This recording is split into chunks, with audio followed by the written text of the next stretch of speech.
It was the summer of 2002, and the UFC had just wrapped up its first event in the UK, UFC 38. The buzz around London was electric, with some of the sport's biggest stars in town. After the event, fighters, coaches, and fans made their way to a popular London nightclub to celebrate.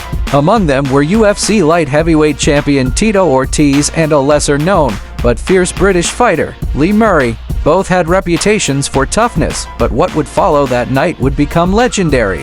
As the night wore on, the club was buzzing with excitement. Tito Ortiz, known for his brash persona and larger-than-life presence, was soaking in the adoration of the crowd. Meanwhile, Lee Murray, a rising star in the UK fight scene, observed the scene quietly. Standing at 6'3" with a reputation as a dangerous striker, Murray wasn't one to back down from a challenge. No one knows exactly how the altercation started.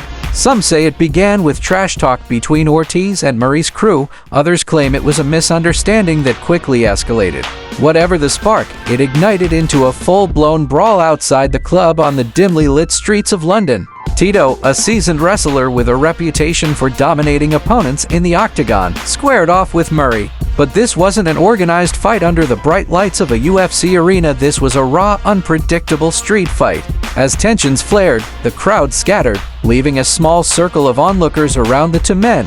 According to eyewitnesses, the fight was fast and brutal. Tito Ortiz, known for his size and strength, tried to overpower Murray, but the Brit was quicker than expected. In a flurry of fists, Lee Murray connected cleanly with Ortiz's jaw. The sound of the punch echoed through the alley. For a moment, everything stopped. Ortiz, the champion, staggered. And then, to everyone's shock, he crumpled to the ground. The air was thick with disbelief. How could Tito Ortiz, the UFC's light heavyweight king, have been knocked out in a street fight by a relatively unknown fighter? Ortiz, dazed but conscious, quickly got back on his feet, but the damage had been done. The fight didn't go on much longer before the crowd intervened, pulling the two apart.